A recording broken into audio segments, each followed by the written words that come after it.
camarades, moi vous parler de Scythe, un jeu qui est très très bien et très très joué dans notre mère patrie.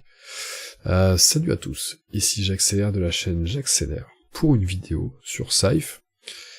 J'abandonne l'accent tout de suite parce que c'est dégueulasse, parce qu'il y a encore plus mauvais que mon accent belge ou québécois, et puis ce sera plus confortable quand même pour tout le monde. Par contre je vais garder le bonnet, petit bonnet étoile rouge et tout, il a classe ce bonnet, qu'est-ce que vous en pensez? Alors, si vous voulez savoir ce que je l'ai trouvé, je serai incapable de vous le dire. Voilà. Donc ouais, je vais vous parler de Scythe. J'y ai joué hier soir chez l'ami Benoît, vous connaissez l'ami Benoît si vous suivez un petit peu mes histoires d'énigmes sur ma chaîne.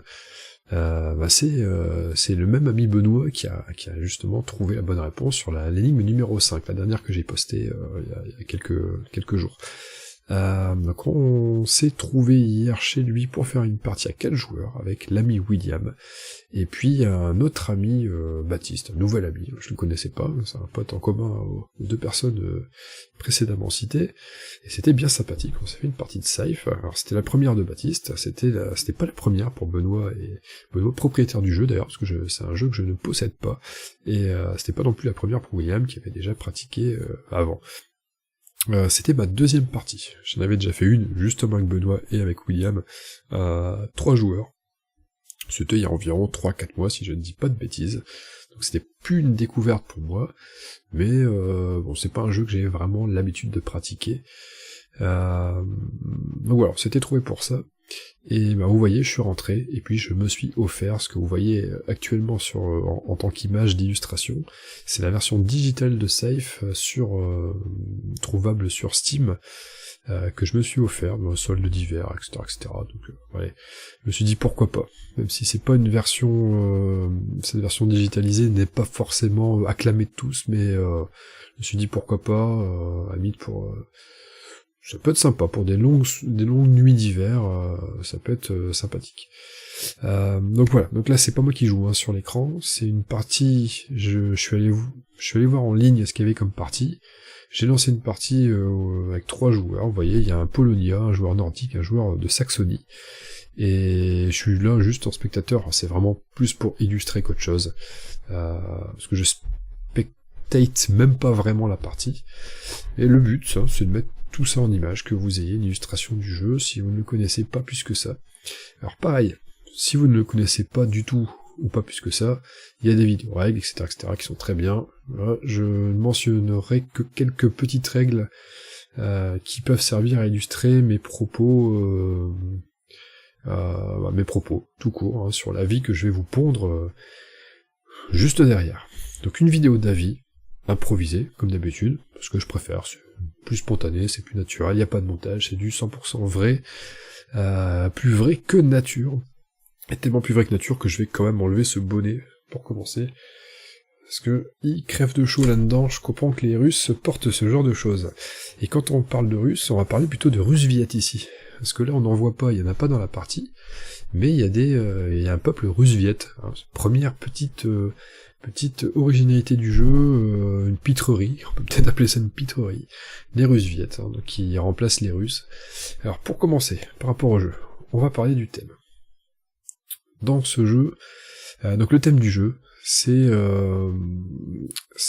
l'après-guerre, alors l'après-première guerre mondiale, et c'est pas exactement l'après-première guerre mondiale, en fait c'est une vision uchronique. Une vision uchronique, ça existe ça?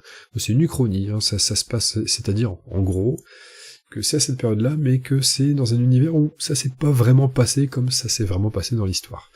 Donc c'est une vision un peu différente de notre histoire, et dans cette vision, il y a des héros un peu bizarres, mais surtout il y a des mechas. Alors là on le voit pas bien sur où est-ce que je peux voir des mechas? Vous voyez, en fait c'est...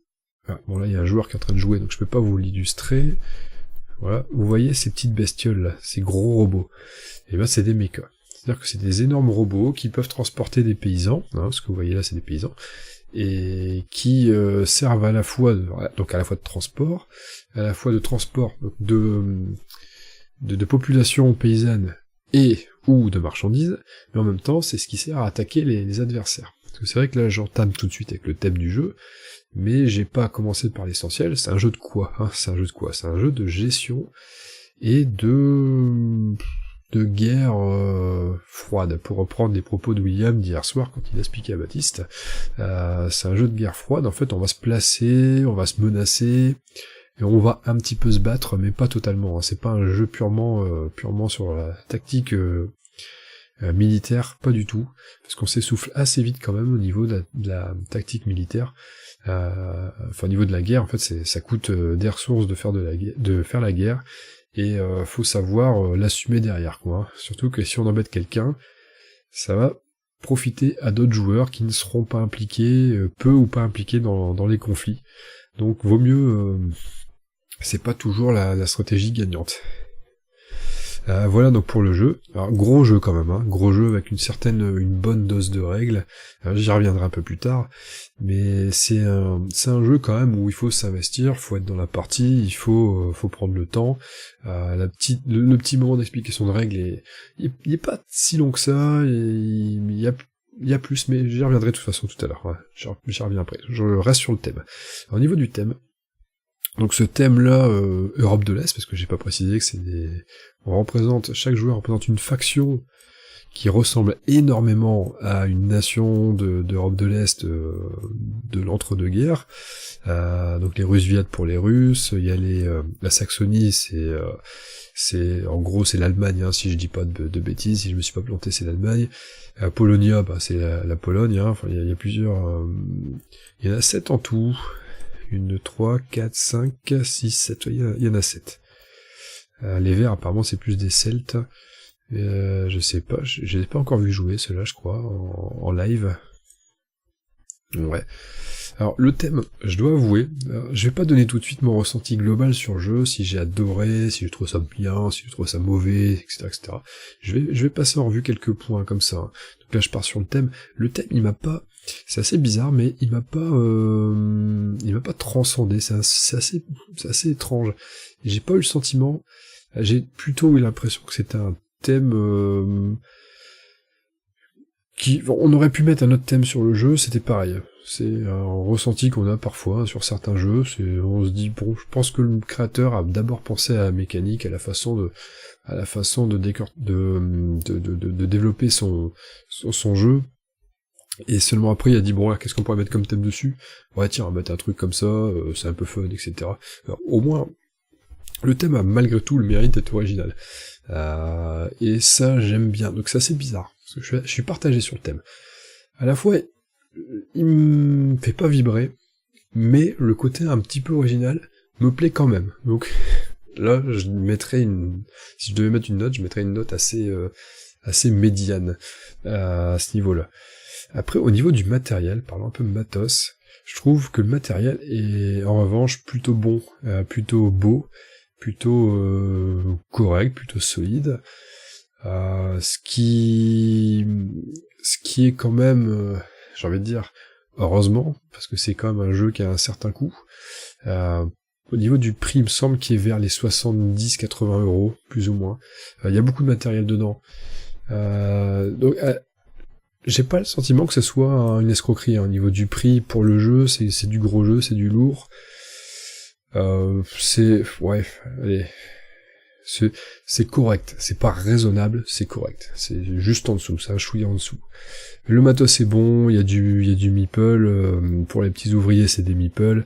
Les ressources, que ça soit le fer, la nourriture, que ce soit les barils de pétrole, le bois, enfin c'est du petit matos en bois justement, si je dis pas de bêtises, mais c'est plutôt bien fait.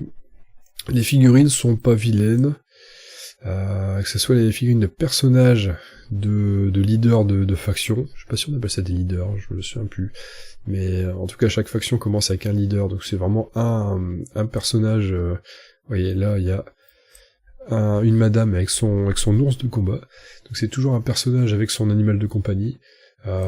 Pourquoi il y a l'animal, c'est plus pour le délire qu'autre chose, hein. Ça fait rien de spécial.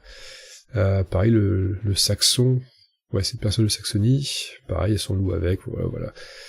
Les figurines sont plutôt mignonnes. Les mechas, alors les mechas, Désolé, j'ai le nez, ça siffle peut-être un petit peu dans le micro. J'espère que pas trop. Les mechas sont plus ou moins bien réussis. Alors est-ce qu'on a des bons exemples ici? On a le bleu, c'est ouais, le noir c'est assez basique. Et les blancs, il n'a pas de mecha encore le blanc. Les blancs, ces mechas sont plutôt jolis. Je me souviens parce que dans la partie d'hier soir, il y avait Baptiste jouait Polonia justement, il jouait les blancs. Et les mechas étaient plutôt beaux, les mechas blancs. Alors que les mechas noirs sont un peu... on dirait juste des pops araignées, robots, c'est un peu dommage. Mais bon, globalement, au niveau du matos, les pièces sont... c'est des pièces en carton, mais c'est un minimum travaillé, c'est beau. Le plateau est pas vilain, là on le voit pas parce que c'est la version digitale, mais il ressemble beaucoup. Le plateau de la version digitale ressemble pas mal au plateau de base. Si ce n'est que les grilles, etc. sont pas exactement aux mêmes endroits, mais c'est quasiment ça, quoi, c'est bien retranscrit. Ouais, c'est pas mal. Le jeu est beau, dans des couleurs assez... alors pas chatoyantes du tout, parce que là on parle quand même de guerre, on parle quand même d'une période où les mecs crevaient la dalle, hein. Donc c'est dans le ton du thème, c'est des couleurs assez pas ternes, mais voilà, qui rappelle quand même l'aspect triste et c'est pas le mot que je cherche, c'est pas assez austère, c'est peut-être mieux. L'aspect austère enfin, vous voyez, quand vous pensez année d'après Première Guerre en Europe de l'Est, vous avez pas un portrait très aux couleurs très vives et chatoyantes qui vous vient tout de suite à l'esprit. Donc c'est exactement ce qui est retranscrit sur le plateau et sur le matos de manière générale.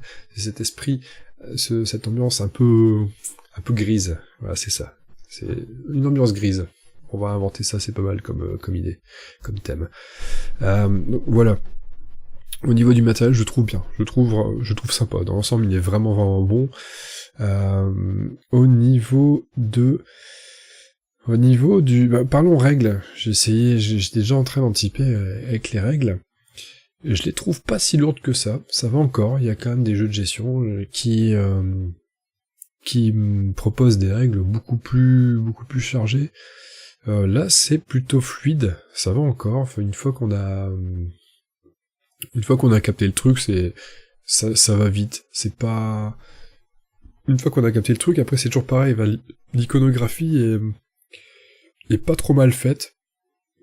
Quand on a capté, on comprend les actions, c'est fluide, ça va vite. Toujours pareil, hein, on peut prendre, chacun prend son temps de réflexion, il suffit de tomber sur un mec qui a le fameux syndrome de la comment on dit ça, paralysie d'analyse, là, un truc comme ça. Bah oui, voilà, forcément ça plombe un peu le jeu, mais le timing du jeu. Mais ça c'est toujours, ça c'est propre à absolument tous les jeux, donc c'est pas non plus un jeu de draft, hein. Donc les règles sont plutôt limpides, je trouve. Il y a pas d'exception à chaque fois pour chaque point de règle qui fait que on doit s'éterniser dessus quand on les explique. Non, c'est plutôt clair. Au niveau de la mécanique du jeu, il y a pas mal de choses. Alors, donc ouais, pour finir avec les règles, j'accroche pareil. Si je dois donner une appréciation de chaque aspect, ouais, je trouve ça, je les trouve bonnes. Au niveau de la mécanique du jeu, il y a des choses assez originales. Alors, pour un jeu de gestion, parce que j'ai quand même, je le disais tout à l'heure, j'ai plus le sentiment que c'est un jeu de gestion qu'un jeu de conquête. Et pour un jeu de gestion, le fait qu'il y ait comme de la conquête dedans implique pas mal d'originalité, notamment le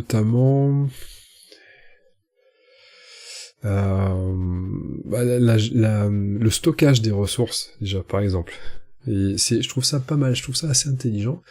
Savoir que dans le jeu, les ressources, quand on les produit, elles sont visibles, on les dépose sur la case où nos propres ouvriers produisent ces ressources.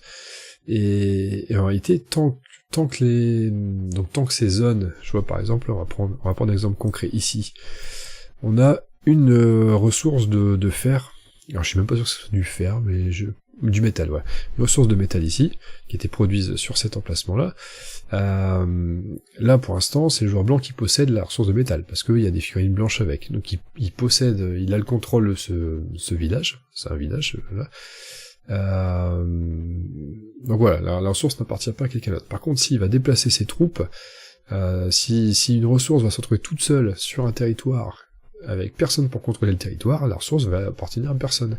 Et si une ressource va pas être dépensée, par exemple, vous voyez ici, il y a un petit bleu là, un petit ouvrier du joueur bleu qui est ici, avec un baril de pétrole et 4 unités de métal. Si un autre joueur va venir avec des mechas, par exemple, attaquer cette zone-là et faire fuir les paysans, parce que les paysans ne se battent jamais hein, dans le jeu, et ben c'est ce joueur avec ses mechas qui va venir prendre le contrôle du territoire et qui va par la même occasion profiter des ressources qui auront été abandonnés ici.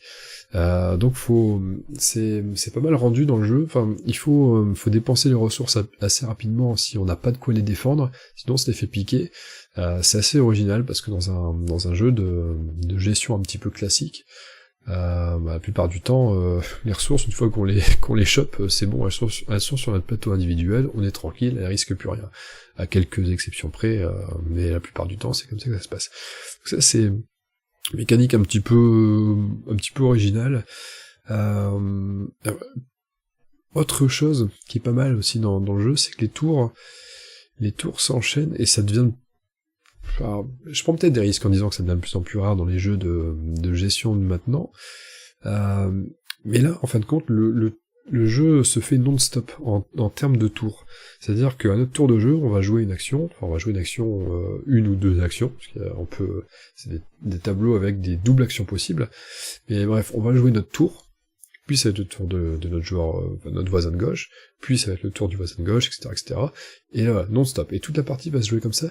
Il y a pas de grand tour de jeu, en fait, il y a pas de round de jeu, il y a pas de manche, etc., c'est pas un tour pour tout le monde où chacun va faire la phase A, puis la phase B, puis la phase C, etc. Non, on va vraiment jouer chacun un tour. En fait, la partie ne s'arrête que lorsque la condition de fin de partie se fait, hein. Donc une fois que quelqu'un a accompli un 6e objectif, et ça, ça rend le jeu fluide. Ça rend vraiment le jeu fluide, et c'est agréable. Plus généralement, on est tellement concentré sur notre propre partie que, bien entendu, c'est un jeu de gestion. On a tendance à toujours se concentrer plus sur notre plateau et pas trop se préoccuper de ce que font les autres. Bien que là, c'est un petit peu particulier, c'est aussi un jeu de conquête, faut quand même vachement faire gaffe à ce que les autres sont en train de faire, faut deviner un petit peu leurs intentions pour mieux les anticiper et pour mieux rebondir. Mais malgré tout, en fait, on joue notre coup, et quand les autres sont en train de jouer, on est moins passif, je trouve, dans le jeu que dans les autres jeux. Le fait d'observer les autres, on réfléchit déjà à ce qu'on va faire, et dès que quelqu'un fait un move, on va anticiper, on va déjà réfléchir à ce qu'on va faire pour contrer ce move. S'il faut le contrer, bon, s'il est loin, c'est moins grave, etc. On n'a pas trop le temps, je trouve, de s'ennuyer pendant notre tour. Alors, j'ai dit ça après une partie à 3 joueurs, puis une partie à 4 joueurs hier soir. On peut jouer à plus, à 6 peut-être, à 7 avec des extensions, etc.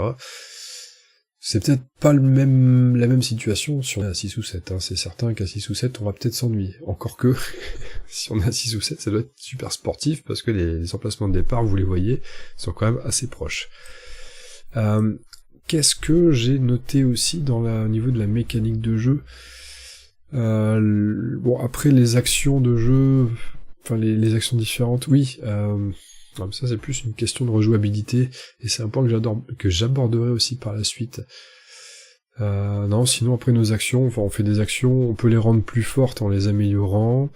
Quand on les améliore, d'ailleurs, ça rend moins coûteuses les deuxièmes actions. On les voit là en bas de l'écran. Et vous voyez par exemple le joueur Polonia.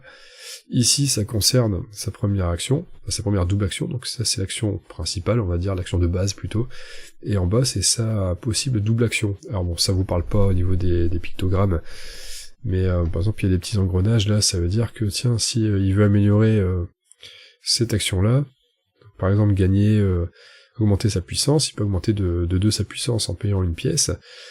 S'il améliore cette action-là, il gagnera, enfin il augmentera sa puissance de 3 au lieu de 2 avec une seule pièce, et en échange, ce petit pion-là va recouvrir une case ici, ou une case ici, qui va permettre d'améliorer son action, sa deuxième action, qui par exemple là consiste à payer une amélioration pour 3 barils de pétrole. Donc s'il recouvre cette case-là, elle va coûter que 2. Ouais, bon, en fait on choisit, on prend le parti d'améliorer la rentabilité de ses actions, c'est pas fou par contre, c'est pas un truc, c'est sympa, mais c'est pas un truc qui révolutionne non plus le jeu, hein. Enfin ça, c'est ce que je veux dire, ils ont pas inventé le principe, c'est ça que je voulais dire, c'est pas un truc, c'est pas un concept novateur. Voilà, je cherchais le terme depuis tout à l'heure, j'étais en train de m'embrouiller avec mes phrases, et là c'est ça que je voulais dire. Là on voit sur l'écran qu'ils se sont fait une petite guerre, c'est assez rare quand même pour le souligner. Ok, je dois valider, même si je suis spectateur, c'est marrant ça. Ça c'est marrant. Que dire de plus à propos de la mécanique de jeu? J'aime bien c'est marrant de pouvoir se diversifier, c'est pas se diversifier, mais de choisir ce qui va nous faire gagner ou pas la partie.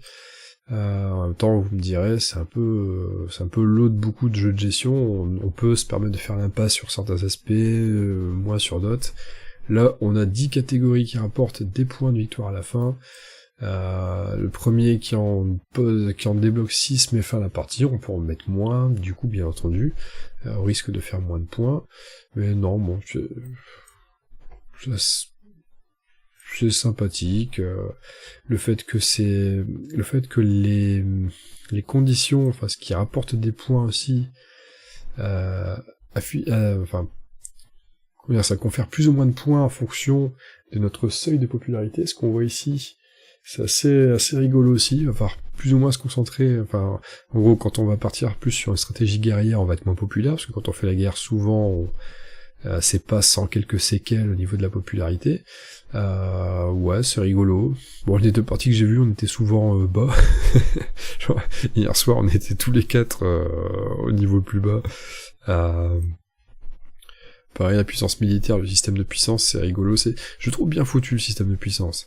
Le fait de pouvoir monter son niveau de puissance et de quand il y a un combat, si on utilise de la puissance de notre réserve de puissance, qu'on la perde pour la suite de la partie, qu'il faille la remonter au travers d'actions, c'est bien. C'est vraiment, ça oblige vraiment à pas faire la guerre. Ça reflète bien l'idée selon laquelle c'est vraiment un investissement coûteux de faire la guerre, et on peut gagner en faisant beaucoup la guerre, mais on a intérêt à être très bon au niveau de la gestion à côté des ressources, parce que ça va être chaud, quoi. Ça va être chaud.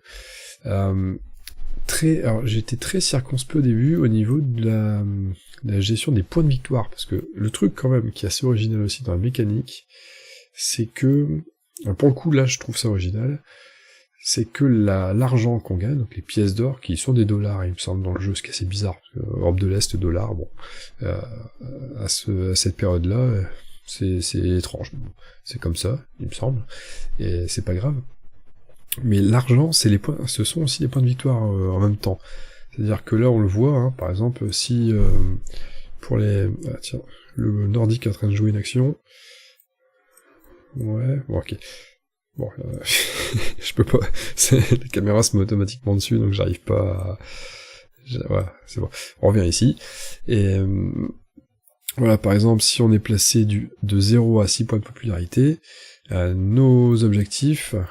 Le nombre d'objectifs qu'on va remporter multiplié par le multiplicateur ici, multiplié par le multiplicateur, ça c'est fort, va rapporter autant de points de victoire. En réalité, va rapporter autant de pièces, mais comme c'est exactement la même chose, et c'est ça, c'est un truc que je trouve un petit peu troublant au début, c'est que en réalité on commence avec des pièces, mais on commence déjà avec des points de victoire. Et puis il y a des actions qui vont coûter des pièces, voilà, par exemple, l'action dont je vous parlais tout à l'heure, ça coûte une pièce de la jouer. Du coup on paye un point de victoire pour faire l'action. Donc au final, il faut quand même que l'action soit rentable par la suite, en combotant avec d'autres trucs, et c'est bizarre. C'est une notion qui est bizarre. Parce que dans la plupart des jeux, les points de victoire, c'est tout, enfin c'est une ressource à part, très spéciale, qui se gagne, qui se perd parfois dans certains jeux, qui se perd pas dans d'autres, mais là c'est notre monnaie. Les points de victoire c'est notre monnaie. Et donc le but c'est d'essayer de faire fructifier cette monnaie. C'est comme au poker en fait, on joue directement notre ressource, on joue notre seule ressource, on joue les jetons, mais les jetons c'est l'argent, et les jetons servent à faire d'autres jetons pour faire de l'argent derrière.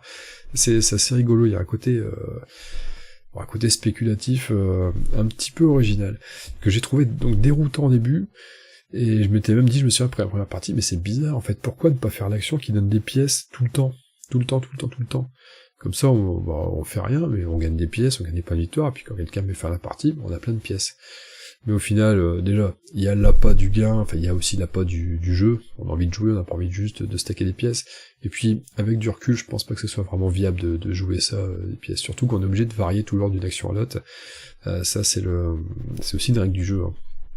On a 4 actions, on doit tout le temps alterner d'une action à une autre. On peut pas jouer 2 fois d'affilée la même action d'un tour sur l'autre, sauf avec les Rusviets, qui ont la capacité, c'est la capacité spéciale de leur clan, de pouvoir rejouer l'action qu'on a jouée précédemment. Je m'en suis bien servi hier soir d'ailleurs, parce que j'ai joué les Rusviets, et j'ai abusé de ce truc. C'est certainement pour ça que j'ai réussi à bien m'en sortir dans cette partie, mais j'en ai abusé de ce truc. Ça rend tout de suite plus mobile, et ça permet des choses sympas, quoi. Voilà, en ce qui concerne la mécanique du jeu, je pense avoir fait à peu près le tour. Qu'est-ce que je peux dire d'autre? Ouais, je voulais parler du timing du jeu, mais ça, je l'ai imbriqué dans la mécanique, c'est à peu près ça, quoi. Le jeu a un bon timing, je trouve pas si long que ça non plus. Ça reste du jeu de gestion, donc faut pas s'attendre à torcher ça en 5 minutes, chrono en main, mais pas du tout d'ailleurs. Mais je trouve le timing plutôt bon du jeu, je pense que c'est un point fort du jeu, c'est qu'il est pas... On s'attend quand on voit tout le matos, qu'on nous explique les règles, etc., on s'attend à... Je m'attendais à un truc très long, et au final non, j'étais agréablement surpris dans ce sens-là, c'est que c'est pas si long que ça. Au niveau de la rejouabilité, je trouve intéressant, je trouve rejouable, parce que... Qu'est-ce qui se passe là? Qu'est-ce qui se passe? Une petite capsule, non? Feu d'artifice. Ah, il a gagné la partie, je crois. Il a gagné la partie. Ouais, bon, il a gagné la partie, c'est cool. C'est con parce que pour illustrer ma vidéo, mais j'en ai plus pour très longtemps. Ouais, je suis déjà à 27 minutes en plus. J'espérais pas faire autant, mais comme d'habitude, hein, on se rachète pas. Donc oui, je disais au niveau de la rejouabilité. Alors le fait que les conditions de victoire soient... En fait, il y a plusieurs aspects qui rendent le jeu rejouable. Alors pour faire clair, rejouabilité, oui, à fond. Je trouve qu'il est très très rejouable. Les factions différentes, le fait qu'ils aient chacun un pouvoir, c'est bien. Ça permet de la rejouabilité, mais surtout, on a tous un double plateau. Un double plateau personnel. On a tous le plateau de factions, ouais, on a tous le plateau des actions. Et les actions sont pas les actions sont les mêmes. Les différents plateaux proposent les mêmes actions, mais pas dans le même ordre. Quand je dis pas dans le même ordre, c'est-à-dire que les doubles actions sont pas associées de la même manière. Donc il y a une action, il y a un joueur qui va avoir un plateau où l'action qui consiste à produire va en double action permettre par exemple d'enrôler. Il y a un joueur qui va avoir son action produire qui va pas être associé avec enrôler, mais qui va être associé à l'action qui permet de construire des mechas en plus, etc., etc. Donc ça crée et le fait de vraiment déjà tirer ce plateau-là au sort avec indépendamment de sa faction de départ, oui, ça permet déjà pas mal de rejouabilité. Et rien que ça. Ensuite, on va avoir des objectifs secrets. En fait, il y a un des 10 objectifs sur lesquels on peut placer notre petite étoile, pour dire j'ai validé un objectif, hop, c'est bon. Il y a un des objectifs qui est secret. On en pioche 2 en début de partie, et on peut essayer d'en accomplir un des 2. Alors ça va des trucs divers et variés, hein. Par exemple, tout à l'heure, j'ai tiré un objectif qui permettait d'avoir 8 J'ai pas épilogué sur les combats, tiens, tout à l'heure. J'ai pas développé l'histoire des combats, la mécanique. Si, vite fait, ouais, je l'ai fait. Ouais, si, j'ai dit que c'était pas mal. J'ai pas parlé de la roue, en fait, j'ai pas parlé de la roue et des cartes combat, c'est ça. Mais bon, c'est pas grave. Qu'est-ce que je veux dire? Oui, donc mon objectif consistait, par exemple, à un de mes deux objectifs consistait à récolter, à stacker au moins 8 cartes combat et d'avoir gagné au moins un combat. Objectif que j'ai réussi à faire assez tard dans la partie, mais... Enfin, assez tard. La partie était assez rapide, mais en tout cas en fin de partie, me concernant. Et l'autre objectif que je devais faire, c'était de contrôler 3 territoires de toundra, des territoires blancs. Je sais pas si non, ça va quitter la carte, voilà. Il y a vous avez vu sur la carte, il y a des territoires de forêt, des territoires plus montagneux, etc. Il y en a des plus blancs. Je vais essayer je vais repartir, ouais, une partie qui vient de se lancer là, on va se relancer, je vous montrerai. Je vous montrerai ce que c'est. Donc par exemple ça. Après il y a des objectifs, alors je me souviens plus des objectifs des autres joueurs, et je me souviens plus de ceux que j'avais eu quand j'avais joué il y a 3-4 mois, c'est un peu trop lointain. Mais ça peut être des objectifs du genre aller contrôler l'usine, parce qu'il y a un territoire central, j'en ai pas du tout parlé, qui s'appelle l'usine, qui donne un bonus, qui permet de faire débloquer une action en plus, pour notre plateau des actions, et surtout un territoire qui vaut 3 territoires quand on le contrôle pour la fin de la partie, c'est avantageux. Je vais faire démarrer. Voilà, vous voyez, je vous parlais des territoires toundra, donc c'est les blancs en fait, hein, il y en a 1, 2, 3, 4, 5, 6, 7, 8 sur le plateau, c'est pas énorme, hein, 8. En plus, faut aller les chercher. Donc il suffit d'en contrôler 3, d'avoir des meeples, des mecs comme ça, à mettre sur 3 de ces territoires-là, puis on accomplit l'objectif. Sauf que j'ai commencé, alors j'étais Rusviet, donc je commençais ici. Il y en a un qui était facile à voir parce qu'il était déjà apporté, par contre les autres, fallait y aller quoi, hein, fallait se lever de bonne heure pour aller les choper, il y avait du monde à côté, j'ai pas eu l'occasion, donc j'ai préféré me déporter sur l'objectif que je vous ai présenté juste avant. Donc ça contribue à la rejouabilité. Après c'est pareil, il y a des cases où il y a des petits, ici par exemple, il y a des petits jetons, comment ils appellent ça, des jetons rencontres, et quand on envoie son héros dessus, donc par exemple le mec là, le héros nordique, quand on envoie un héros sur une case avec une rencontre, on va tirer une carte, et qui va nous permettre un choix parmi 3 possibilités. Donc c'est généralement un choix qui est plus gentil, qui va nous rendre plus populaire, enfin une bonne action, il va avoir une action intermédiaire, et une action qui va donner un gros bonus, mais qui va nous faire souffrir en popularité, ou ce genre de choses, vous voyez. Et en fonction de l'orientation tactique qu'on va prendre, on va faire un choix ou un autre. Donc ça, au niveau de la rejouabilité, je trouve ça pas mal, ça permet des choses. Quoi d'autre après? C'est tout court, hein, mais c'est la configuration sur la carte, le nombre de joueurs aussi qui va permettre de la rejouabilité. On va pouvoir jouer à plus ou moins de joueurs. Ça change généralement la physionomie des parties. Je suppose que quand on est à 2 joueurs, on joue quand même sur la même carte. Donc ça va permettre, on va plus jouer la gestion, on va moins chercher la guerre. Quand on est plus nombreux, on va plus chercher la guerre, etc. Après, bon, je sais qu'il y a des extensions qui sont sorties, je les connais pas vraiment. Même si tout à l'heure ils ont joué 2 factions de l'extension, je crois. L'équivalent des japonais, et je sais plus quelle était l'autre, mais bon. Donc ouais, non, un jeu quand même extrêmement rejouable. On peut vraiment partir sur tellement de stratégies différentes que ça vaut le coup de recommencer pour faire autre chose, hein. Hier soir j'ai essayé quelque chose, au sortir de la partie, même si ça s'était bien fini, j'avais envie d'essayer d'autres trucs par la suite. Donc non, une très bonne rejouabilité. Je l'ai déjà dit au moins 15 fois, je crois, dans mes dernières phrases. Voilà. J'ai fait à peu près le tour du jeu. J'ai pas grand chose d'autre à ajouter, si ce n'est donner une espèce d'avis, opinion globale finale, pour conclure. Et alors c'est assez rigolo parce que ça c'est pas un jeu qui m'a attiré à la base, sans y avoir jamais joué. Et ça, c'est ce que je disais déjà un petit peu tout à l'heure au niveau du thème, ça m'avait pas spécialement transcendé. Et je restais, et dans sa globalité, même si j'avais lu beaucoup d'avis positifs sur le jeu, j'avais pas trouvé, j'ai pas eu envie de l'essayer au début.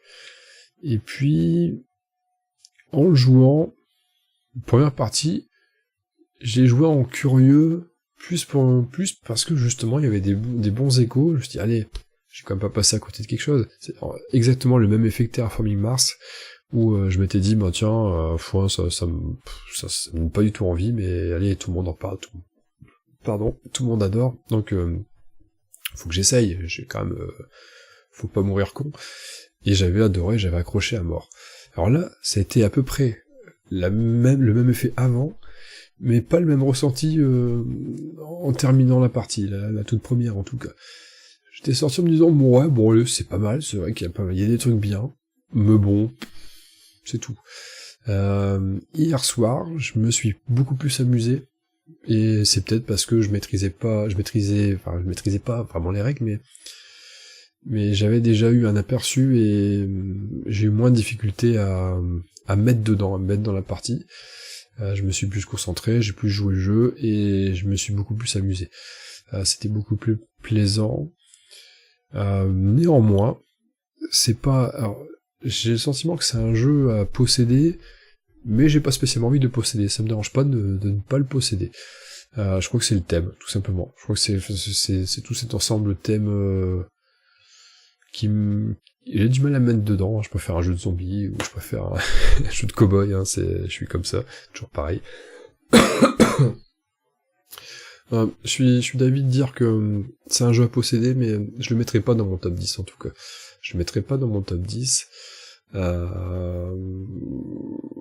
je suis bien content d'avoir un Benoît dans le coin, et qu'il possède au moins quand j'aurai envie d'y jouer de temps en temps.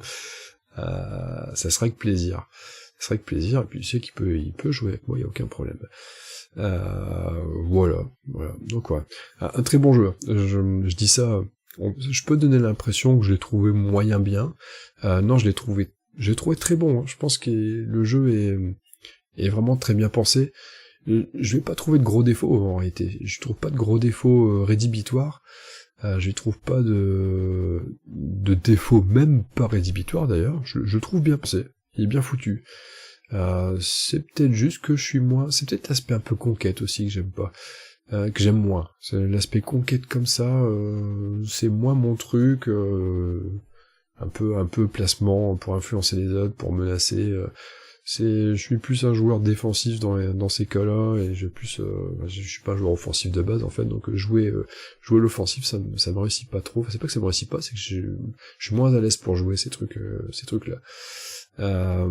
Il y a un truc qui me plaît pas dans le jeu. Ouais, c'est ça.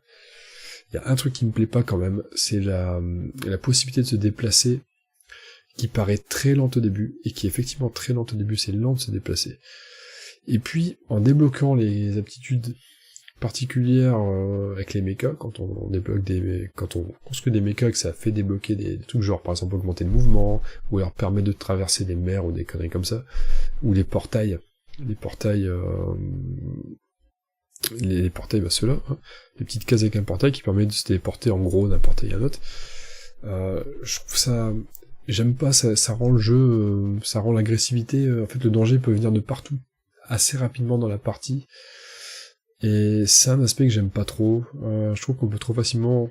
Enfin, alors, même si dans les faits, on se met pas vraiment sur la tronche, mais on peut se mettre sur la tronche très facilement, et trop facilement, et ça j'ai un peu de mal avec ça. Je sais que c'est con, mais moi j'aime bien faire mon petit truc dans mon coin et pas être emmerdé. Et là on peut être emmerdé dans le jeu.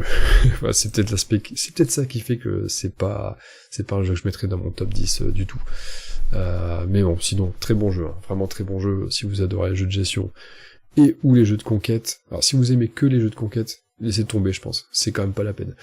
Si vous adorez les jeux de gestion, ça peut vous intéresser. Si vous aimez une combinaison des deux, ouais, vous pouvez sauter à pieds joints, pas sur la boîte, ça serait dommage, mais en tout cas, procurez-vous-le, vous serez content, c'est certain.